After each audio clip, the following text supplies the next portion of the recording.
Hey, Alec Baldwin, I'm not quite sure I believe you, sir.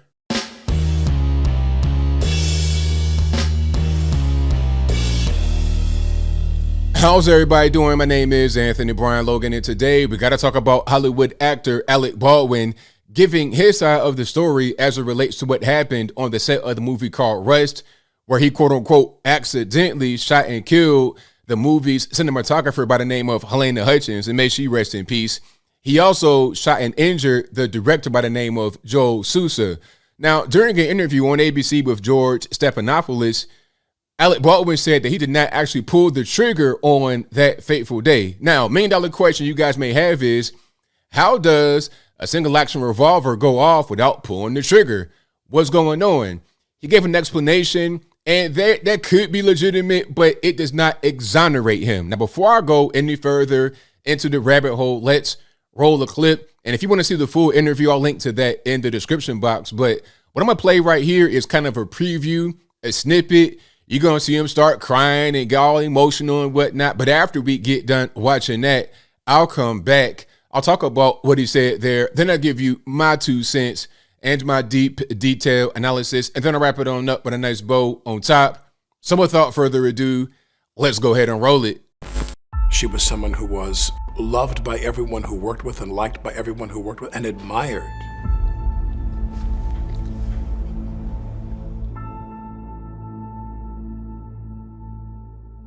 I mean, even now, I find it hard to believe that. It just doesn't seem real to me. You haven't said much in public since that tragic accident. Why speak out now? I think the big question, and the one you must have asked yourself 1,000 times, how could this have happened? You've described it as a 1 in a trillion shot, and the gun was in your hand. How do you come to terms with that? It wasn't in the script for the trigger to be pulled. Well, the trigger wasn't pulled. I didn't pull the trigger. So you never pulled the trigger? No. I would never point a gun at anyone and pull a trigger at them, never. What did you think happened? How did a real bullet get on that set? I have no idea. Someone put a live bullet in a gun, a bullet that wasn't even supposed to be on the property. How do you respond to actors like George Clooney who say that every time they were handed a gun, they checked it themselves? Your emotions are so clearly so right there on the surface. You felt shock, you felt anger, you felt sadness. Do you feel guilt? You said you're not a victim, but is this the worst thing that's ever happened to you? Yes. Yeah. Because I think back and I think of what could I have done. All right, so you saw that, you heard that. Now, there's so much to get into, but you know, the main thing we got to just understand before I say anything else, we're dealing with an actor here. So all the emotion and whatnot, it could be real. I'm not saying that he's not affected by a traumatic experience. I mean, somebody died. I don't believe he did it on purpose. Now, there could be a explanation for that, but I don't believe he did it on purpose. So there could be some real emotion right there, but maybe it's not. Just maybe. I mean, he's in a movie coming up in January he's doing. So he's not like so distraught he can't work. He's not so distraught he couldn't have gone shopping like the next day or so after this whole thing happened, which did go on. He went to this really high-end spot with his family, shopping and whatnot. So it must not have been that bad. So the emotion, I'm not quite sure about the emotion, okay? Again, we're dealing with a Hollywood actor. He can cry just instantly. But I digress. Now, as far as not pulling the trigger, even if his explanation is correct, it does not exonerate him, and I'll explain. He says all he did was pull the hammer of the revolver back, and without cocking it, he let it go, and then it hit the firing pin and the gun went off as a result. Well, newsflash, that's how revolvers work. Because, I mean, here's my limited knowledge. I'm not a gun guy. I had a bunch of guns back in the day, but it was a tragic boating accident. It was, you know, kids were crying. It was flames everywhere. It was really bad. I lost all my guns, so I'm kind of rusty. But the way single action revolvers work is you have the hammer. When you cock it back, it stays in position. And when you pull the trigger, it releases the hammer and then it strikes the firing pin and the gun fires. That's how it works. So if you pull the hammer back without cocking it, but you pull it back enough to where it has enough, I guess you would say room, or there's enough force to strike the firing pin, you fired the weapon. So you may not have pulled the trigger, potentially, but you still fired the weapon.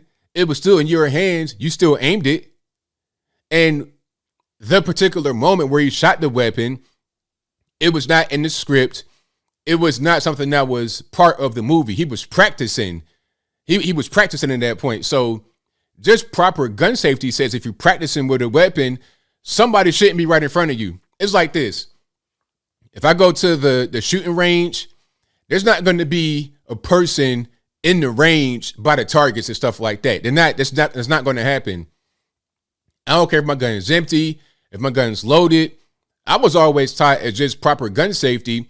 You treat every weapon like it's loaded. I don't care if you checked it and you cleared it. Treat every weapon like it's loaded. Do not point your gun at anything you don't plan to destroy. I don't care if you get your finger off the trigger, if it's loaded, unloaded, or whatever. It's general safety so you don't have things like this happen. Because he may think, okay, the gun has blanks in it. It's all right. Everything's fine, blah, blah, blah. But it doesn't matter because you never know what's going on. Sometimes you may have a live round in there. You on a set and they're doing all kinds of things. And then I got to talk about that part. He said he didn't know there was a live round and he doesn't know how any live rounds got on set. Well, newsflash, you're the boss, right? You're in charge. You're in charge of bringing the proper crew there. You're in charge of having everything where it's supposed to be. So at a certain point, it is your responsibility to know what's going on. If you're in charge, if it's your movie, right? That's just how it goes. You're the big guy. You're actually in the movie. You're on the set. It's your production. You got to know what's happening. There was red flags going off before this whole thing happened. A lot of your staff, they left. You had to bring in a bunch of replacements that were locals, and the replacements were not up to snuff with those who were there to begin with. He says he didn't know what an armorer was until this whole thing happened. How do you not know what an armorer is when you have a movie with guns and ammunition and stuff like that, and you're the boss? Shouldn't you know who's on set? Shouldn't you know kind of what they're doing?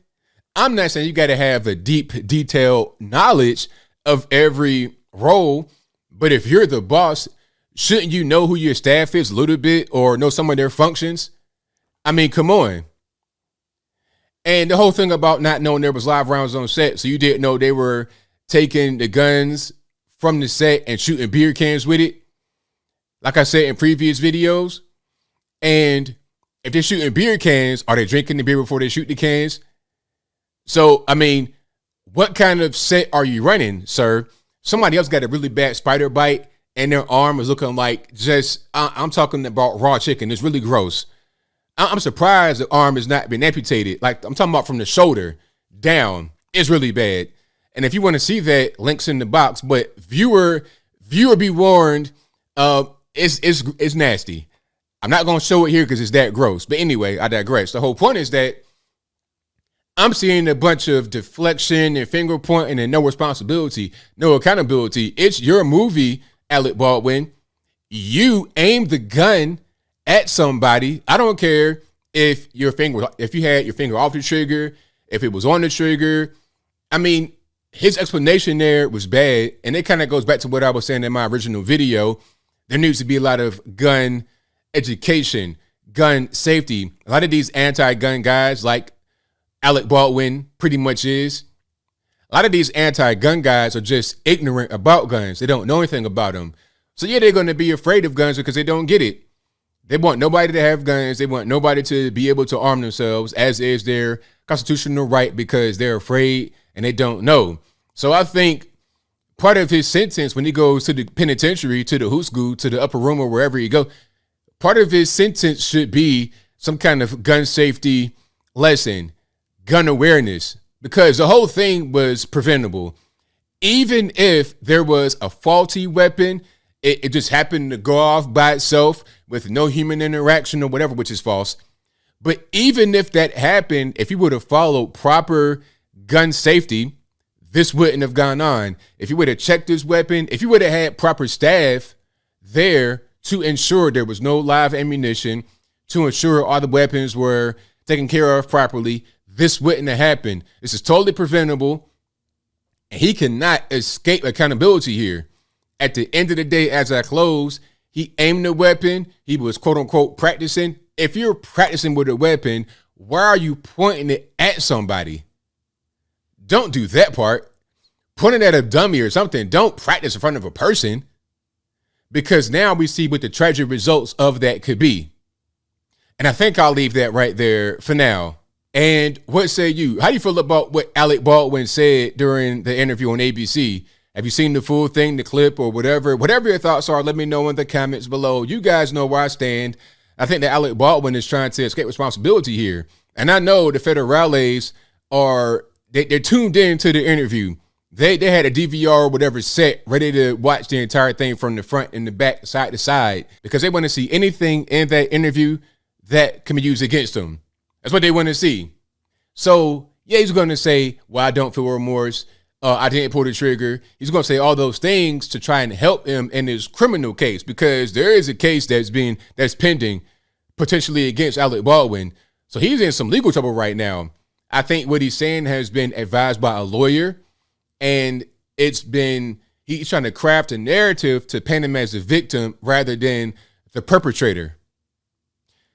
But whatever your thoughts are, please let me know in the comments below. And that's all I got to say for this video. If you like what you heard, please comment, rate, share, and subscribe. Peace.